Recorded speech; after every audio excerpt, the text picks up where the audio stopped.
Mike Rambarose, thanks for joining us on the podcast today.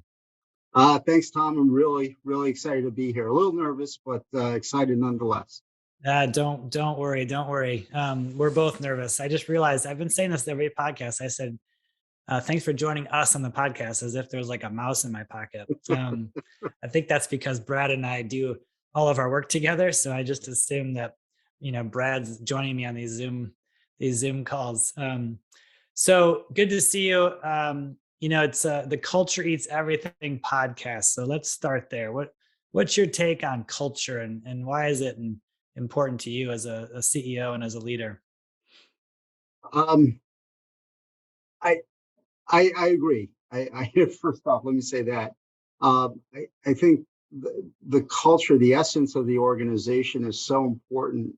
I think especially in the work in health and human services, because our customers are partners in many ways in terms of how we deliver our services, how we build relationships and engage with them. And the way the team members carry ourselves, the way we interact, the energy that we bring to the work is, I believe, an expression of culture. And so our success then is really pinned to a positive culture that helps to generate those relationships and the service delivery that we're looking for. And how do you go about making that success happen? What are the things that you do as a leader to build up your people and to improve your culture? Wow, that's a that's a big question, right? Well, I think one of the most recent sort of epiphanies that I've had about culture is that I don't believe culture is something we do. I don't believe it's sort of a focal point that we can sort of adjust culture this way or that way. I believe at best we can nudge it, we can influence it, because I'm learning that culture is an outcome. It's a manifestation of the collective behaviors, um, attitudes, approach of all of the people in the organization. I don't know how that squares with scholarly definitions and all the work that's been done around culture, but I truly believe that it reflects leadership first and foremost. It reflects the relationships that our team members have with one another, with supervisors, with their customers. It reflects their engagement, their job satisfaction, all of that. And so everything we do, every interaction, every relationship that we work on, I think ultimately affects culture in some way, good and bad. Yeah. So I would say I don't think there's anything we do that doesn't affect culture. Yeah, and it's I think I hear a lot of what you're saying there, Mike, is it's who we're being, it's the relationships that we're building between ourselves, between our teammates, between those that we serve. So maybe talk a little bit more about relationships and how you look to relationships to form the culture. Well, one of the things that I'll point to is our attempts. I don't think we're successful yet, but our attempts at improving the relationships that our team members, particularly our frontline team members, have with their supervisors. We, a few years ago, probably 4 or 5 years ago, determined that we were not investing enough in those relationships, and we've read about, and it bears out in our organization, that people leave because of a bad or poor relationship with their supervisor.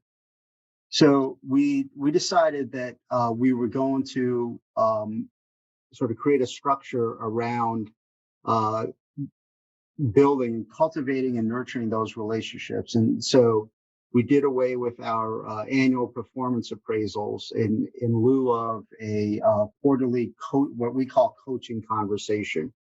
And really, the whole intent was to create regular opportunities for every supervisor to have a discussion with their direct reports.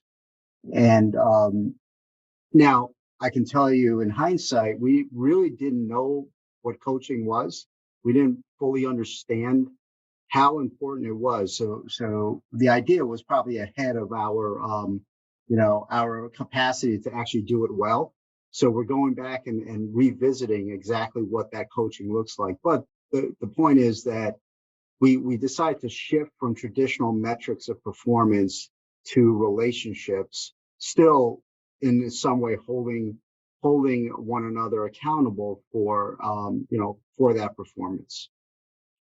It's like music to my ears, Mike. I don't know if you know this about me, but one of my dreams in my life is to help kill all the annual performance reviews that are out there. We'll need to talk more about that because we're revisiting it. I don't think we're going back to it, but we want to elevate what we've been trying to do these past 4 or 5 years. And what's the insight that you've had recently around coaching and the new way forward? It's the insight is that coaching is not easy. It doesn't come as naturally as I thought it might to me or anyone else for that matter. We sort of assume that, hey, with a couple of guiding questions that we provided to every manager and supervisor, we would be able to sort of let them go and just say, hey, go ahead and coach folks right in these relationships. And we had it we've fallen way short. But nonetheless, I think we've moved the needle in terms of building relationships. That the structure at least led to a formal, sit down with each person 4 times a year as opposed to just once after the year was over. So I think we moved the needle a little bit, not quite as far as we wanted to. Yeah. And you're making progress, and that's what there is to do. Every day you just keep pushing forward. Right. And one of the things that we think is true with coaching especially is that it's only coaching if it's asked for. That fundamentally, now people don't have to actually physically say I want coaching, but there has to be a receptivity there has to be an openness to it. And many organizations, I think, fall prey to, well, if we just call it coaching, then it's coaching. But that's not true. That's why I love your focus on relationship, because when there's a genuine relationship between two people, between a manager and their teammate, and the person knows that the manager's on their side, the leader's on their side, then they're going to be open to it. They're going to be willing to accept the coaching. And if there's not a relationship there, then it's not going to be seen as coaching. It's going to be seen as something else that's not terribly productive. Yeah, I agree. And the focus on the relationship is the key. I think some of what we've called coaching has not come out of a place of sort of love and caring for the individual or nurturing the relationship. It might come out of a place of fear and concern that, hey, if my team members don't perform, then I'm going to look bad as a supervisor. Therefore, I have to sort of defend, and I'm looking for a specific outcome. And so the coaching sort of gets, I think, thwarted in a way that it becomes about me rather than the relationship with the individual. And I think that's where we really fell short in helping all of our management team members sort of develop their coaching skill and understand truly what it's about. And how about for you, Mike, as the CEO, how do you go about nurturing your own coaching mindset? Well, this is it's new for me as well, as you know. So I think the main thing for me is to be aware. It's to really, and I don't know if there's a trick to developing self-awareness, right? But it is that aspect of emotional intelligence that I think on the EQ, rating, I think that's my lowest score is self-awareness. And social awareness was the other one. So I know I struggle with it. And so I'm trying to be very intentional and present, right? When I'm speaking with someone, exchanging with someone, rather than trying to drive my own agenda or trying to drive toward an outcome that I believe to, that will be the best outcome. I'm working on being more aware and more intentional about receiving, the input and the feedback from the other person, and then keying off of that. And that's a lot tougher than than I've ever thought it would be.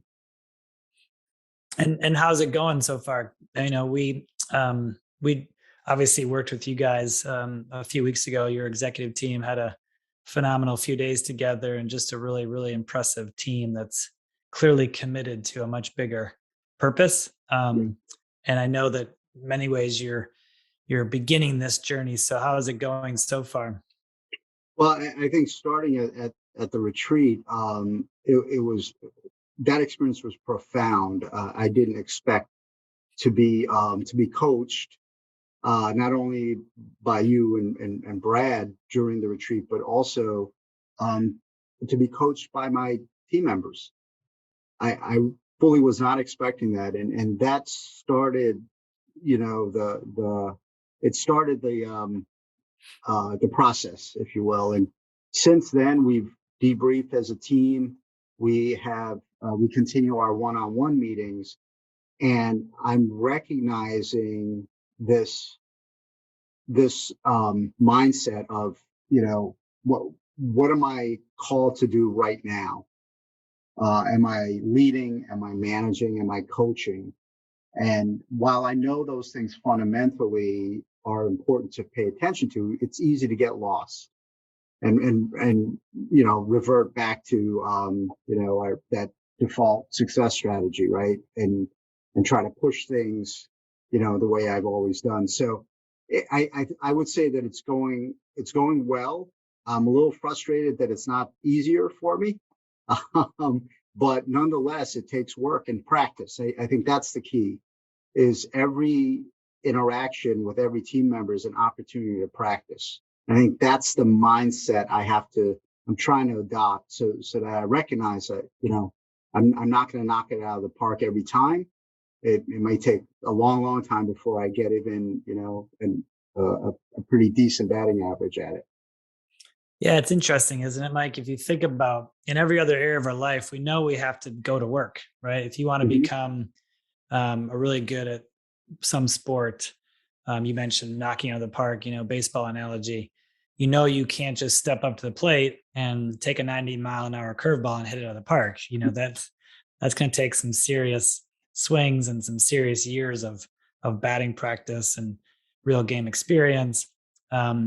But for some reason in the leadership game, we think, well, how come I can't just step up and sort of hit it out of the park every time? We talk a lot about this idea of mental fitness, that it takes mental exercise. You have to practice over and over and over again to get really good at being a leader, at being a manager, at being a coach. And each one of those is very distinct from the other.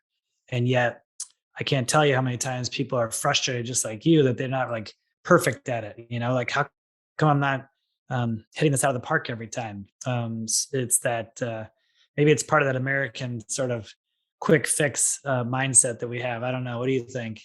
Yeah, it might be. It might be a combination of that. It might be with sort of a little bit of imposter syndrome and some other stuff sprinkled in.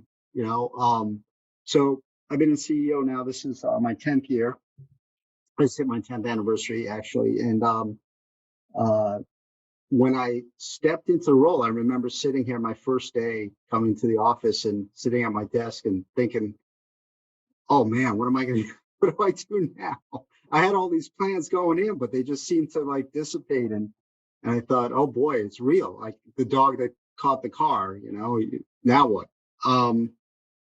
But it's interesting that we lose this idea of continue to practice. That in hindsight, that was the starting point of my leadership journey.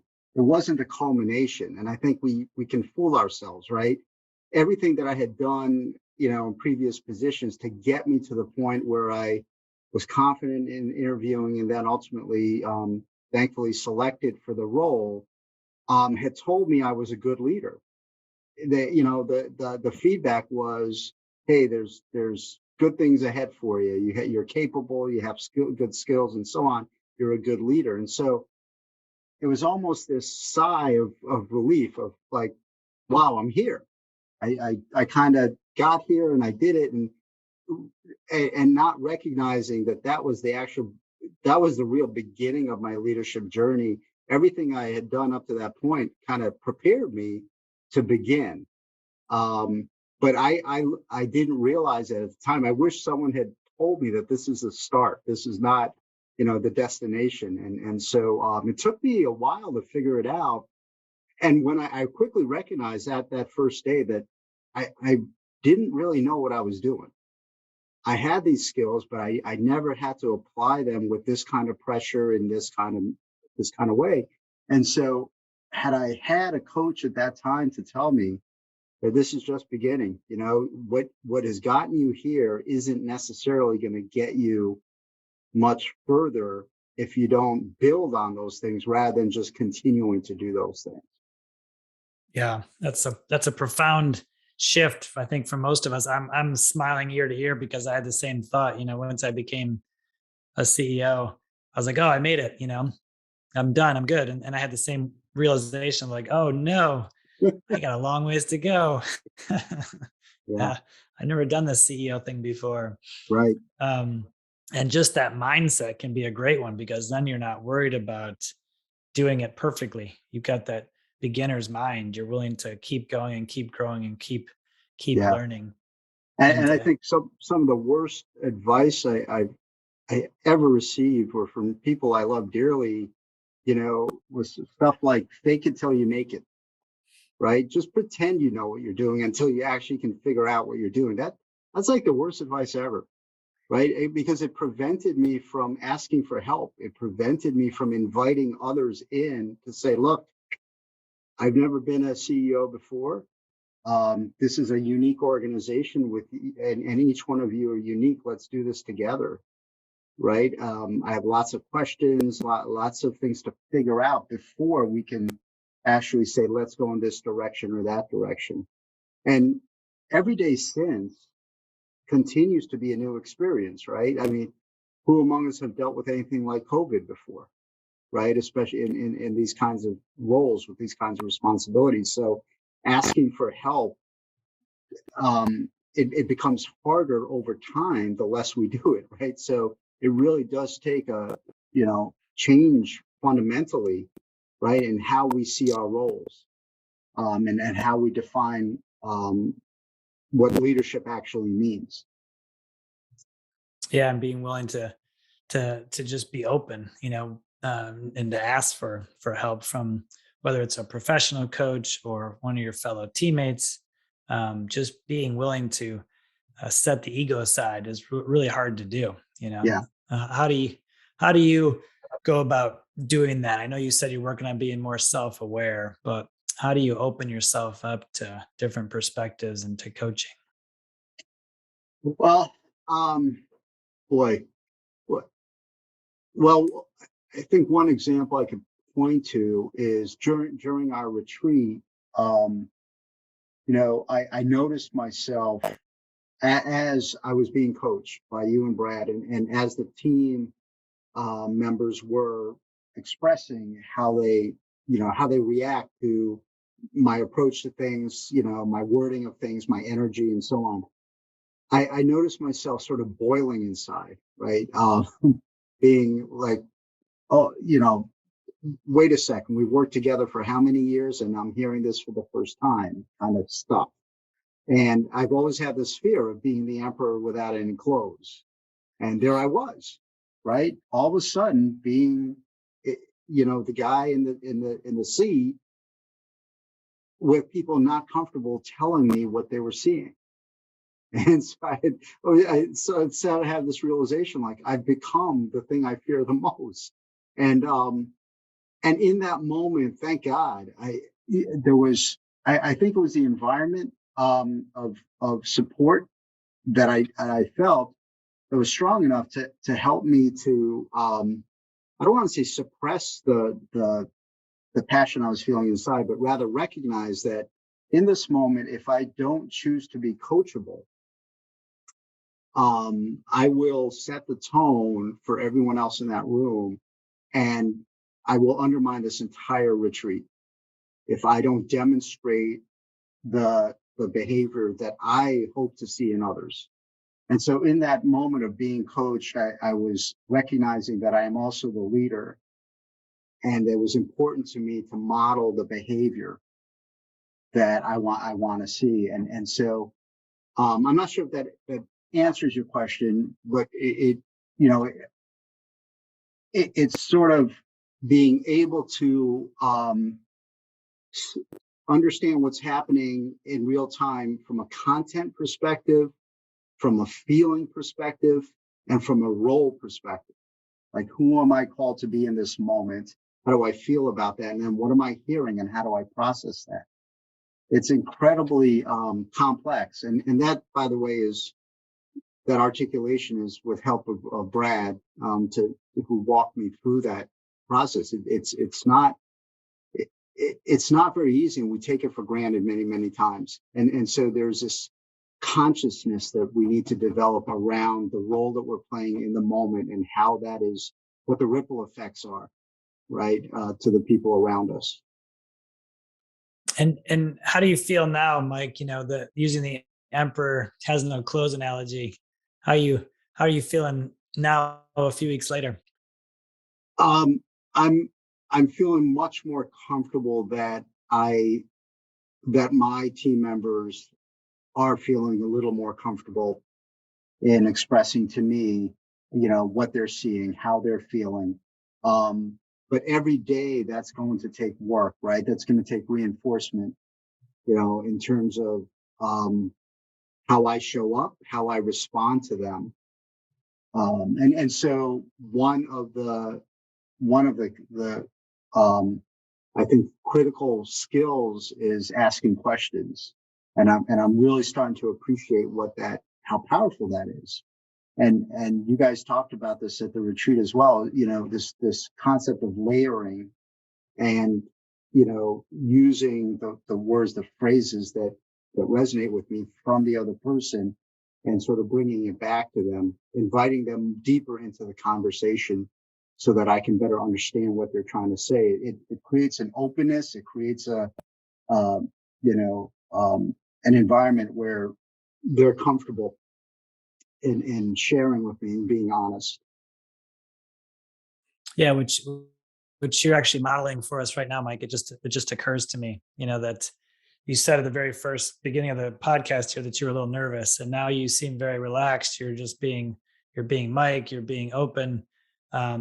And part of that may be because you settled in, but part of it may be the questions I've asked have been, layering in a way.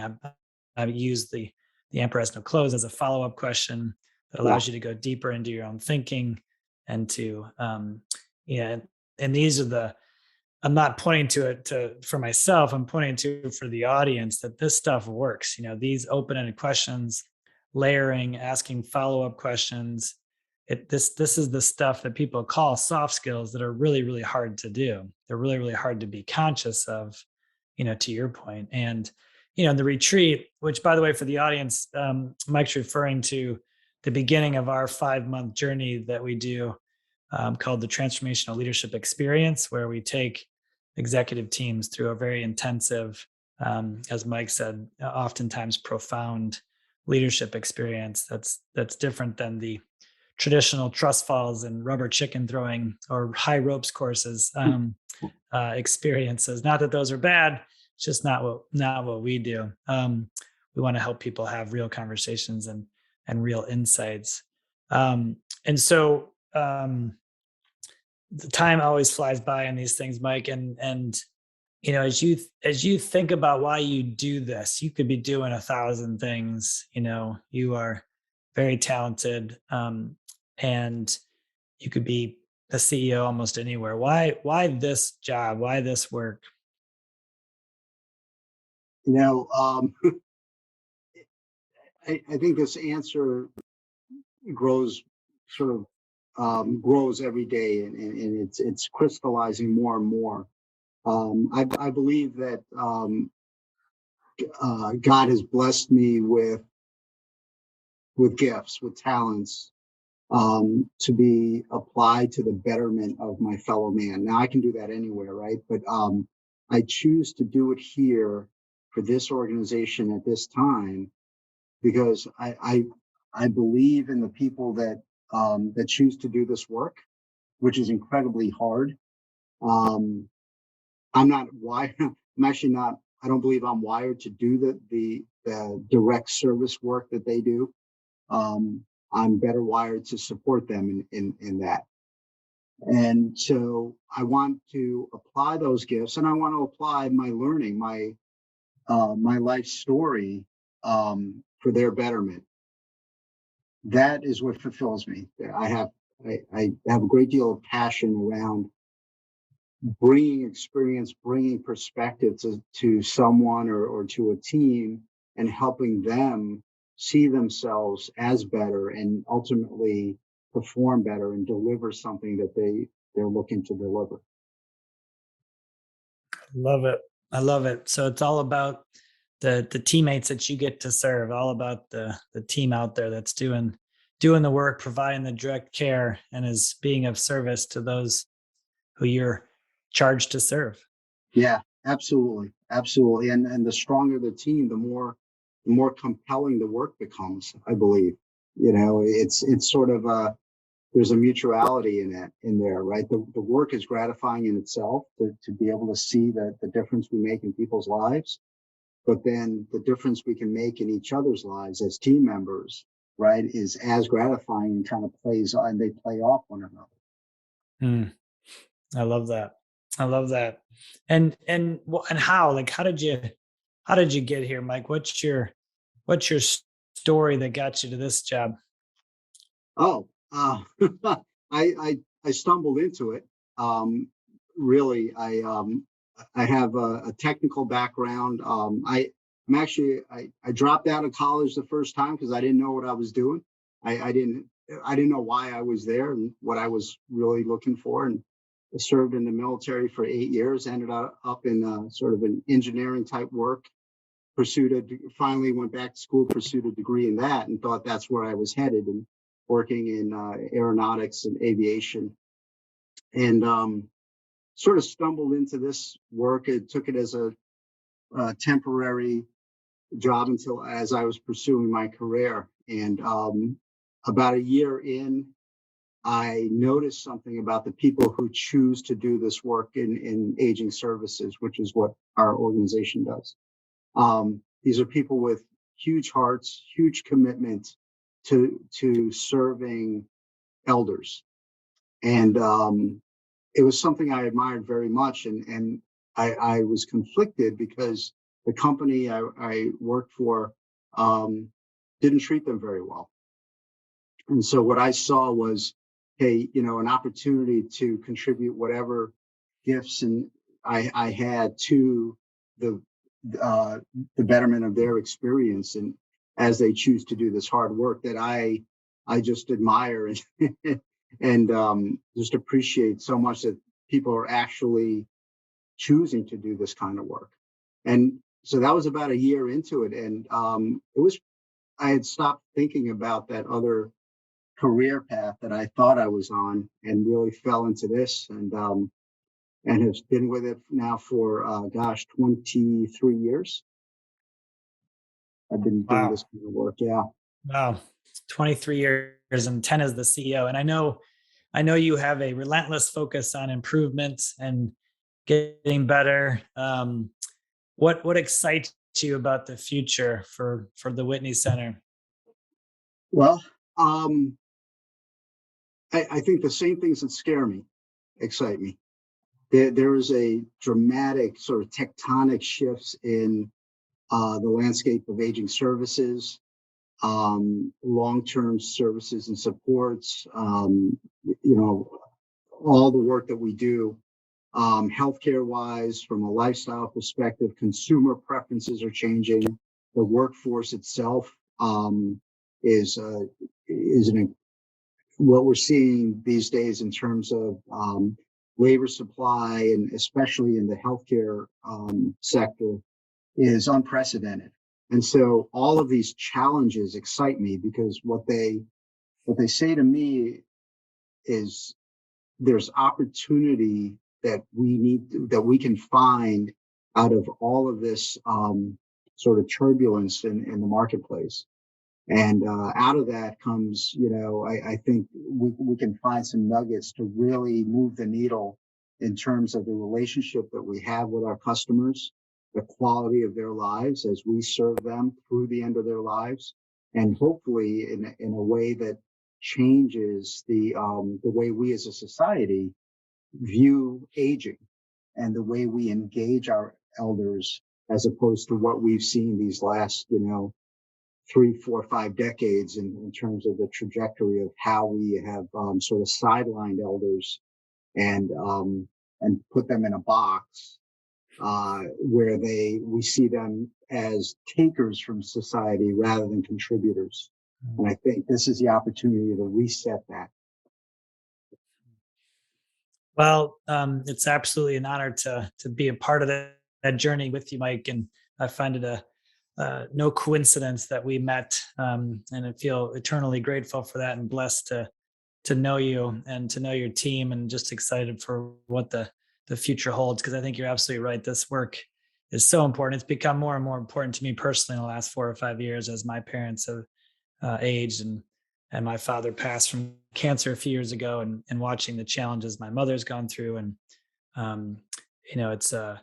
it's a whole different mindset that I've come to appreciate. And I'm just so grateful to folks like you who are doing this work day in and day out to be of service. Seems sort of ending on a flat note here, but I always want to ask, for a book recommendation. So I don't want to miss that question. What would you recommend for our listeners out there? Well, boy, there's so many. The one that immediately comes to mind is "Start with Why" by Simon Sinek. I think the focus on purpose, on the why we're here, why we choose to do what we do, is so fundamental to every aspect of the work we choose to engage in, to the relationships that we choose to cultivate and nurture.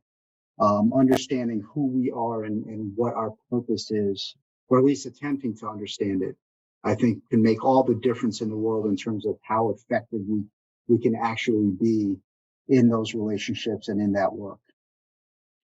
I love it. Yeah, that's a phenomenal book, and he's done a tremendous job of really sharing that exact idea that the purpose does matter. And it's not a purpose statement, it's not a vision statement, it's not a mission statement. It's how do you get those things to live and breathe within your people and within the culture, so that you can feel it. You don't have to read some stale, stagnant statement out there. So love it. Well, thanks again, Mike, for the time. Appreciate it. And just so glad to have you on today. My pleasure, Tom. Thank you. God bless. God bless.